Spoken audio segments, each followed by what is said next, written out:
Forces کے قافلے پر بھارتی سرپرستی میں خوارج کا خودکش حملہ، پاک فوج کے 13 جوان شہید، 3 شہری شدید زخمی ہوئے۔ سیکیورٹی فورسز کی جوابی کارروائی میں 14 پاکستان نے یہ دعویٰ کیا ہے کہ یہ دھماکہ، یہ حملہ ہندوستان نے کروایا ہے۔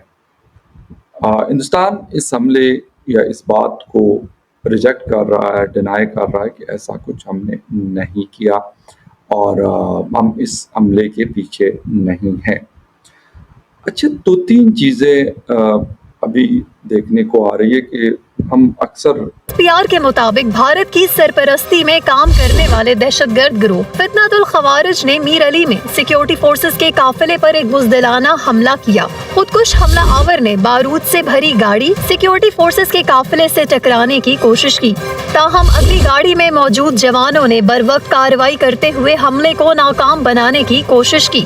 حملہ آور کی ناکامی کے بعد خوارج نے بارودی گاڑی فورسز کی دوسری گاڑی سے ٹکرا دی۔ خودکش حملے میں 2 بچوں اور خاتون سمیت 3 شہری بھی شدید زخمی ہوئے۔ ISPR کریں گے نارتھ وزیرستان میں ایک بار پھر جو ہے وہ اٹیک کیا گیا ہے اور سیکورٹی فورسز کے اوپر تقریباً 16 کے قریب بتایا جا رہا ہے کہ سیکورٹی فورسز کے لوگ جو ہیں ان کی جانیں گئی ہیں اور کئی زخمی ہیں۔ یہ آپ کے خیال سے یہ کنٹرول کیوں نہیں کر پا رہے اور کیا وجہ ہے کہ بار بار ہم اس قسم کے اٹیکس دیکھ رہے ہیں؟ آج سے نہیں، کافی ٹائم سے، لیکن یہ نہ تو کم ہونے میں آ رہے ہیں اور نہ ہی کنٹرول کر پا رہے ہیں۔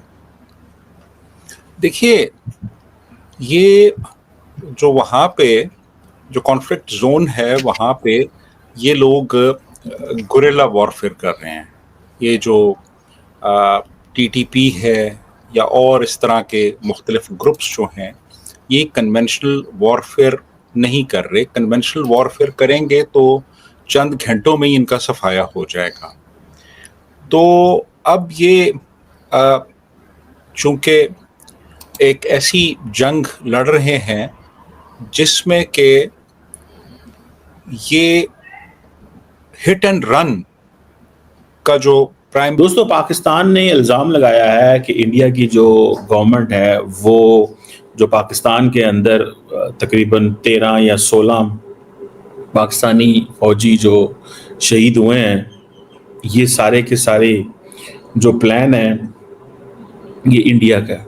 وہ کہہ رہے ہیں کہ انڈیا جو ہے یہ حافظ گل بہادر گروپ کو پیسے دیتا ہے، ریسورسز پہنچاتا ہے، جس کی وجہ پہ وہ پاکستان کی فوج پہ حملے کرتے ہیں۔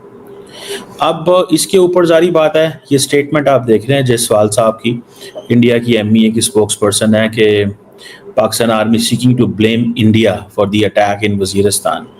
تو پاکستان وہ کہہ رہے ہیں جی کہ ہم اس کو ریجیکٹ کرتے ہیں اسٹیٹمنٹ کو، اور یہ اس قابل نہیں ہے اور ڈیزرو نہیں کرتی، سو آن اینڈ سو فورتھ، جس طرح پھر وہ باتیں ہوتی ہیں۔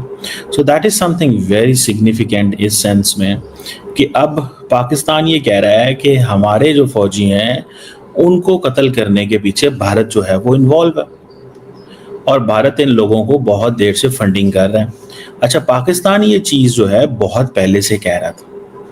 اب پاکستان نے یہ بھی کہا کہ بھارت جو ہے اس نے جو نصیرہ جو فیصل کیا نام تھا اس کا، ٹرین جو ہائی جیک ہوئی تھی، وہ ٹرین ہائی جیک ہونے پہ بھارت نے تو اس پہ کنڈیم بھی نہیں کیا تھا۔ اب بھارت کیوں یہ ساری چیزیں کر رہا ہے؟ تو یہ سیدھی سی بات ہے کہ بھارت سمجھتا تھا کہ اگر پاکستان میں بندے مر رہے ہیں تو ٹھیک ہے۔ پاکستان بھی جب یہ کشمیر والا واقعہ ہوا تو پہلے پاکستان نے آئی تھنک کنڈیم نہیں کیا، بعد میں دوسرے دن ہم نے کہا کہ وہی ہمیں کنسرن ہے اس چیز کے اوپر۔ تو لگ رہا ہے کہ سلسلہ یہ ختم ہونے والا نہیں ہے، اور انہوں نے کچھ نئے آپریشنز کے حوالے سے بھی کچھ اشارے دیے اور کہا کہ اب فی الحال یہ چیز نہیں تھمے گی۔ لیکن کیا واقعی اگر ہم یہ کہہ دیتے ہیں کہ ہندوستان نے کیا، ہم ہندوستان سے کہتے ہیں ثبوت دو، کہتے ہیں ابھی پہلگام میں بھی ہم نے کہا ان کو، اور پٹھان کوٹ ہو، اوڑی ہو، اس کے ساتھ ساتھ اگر ممبئی ہو، یعنی جتنے بھی وہ دعویٰ کرتا ہے ہندوستان کہ بھائی یہ پاکستان اسپانسرڈ لوگ ہیں، اب پاکستان وہی چیز دہرا رہا ہے، اور کہیں پہ بھی تو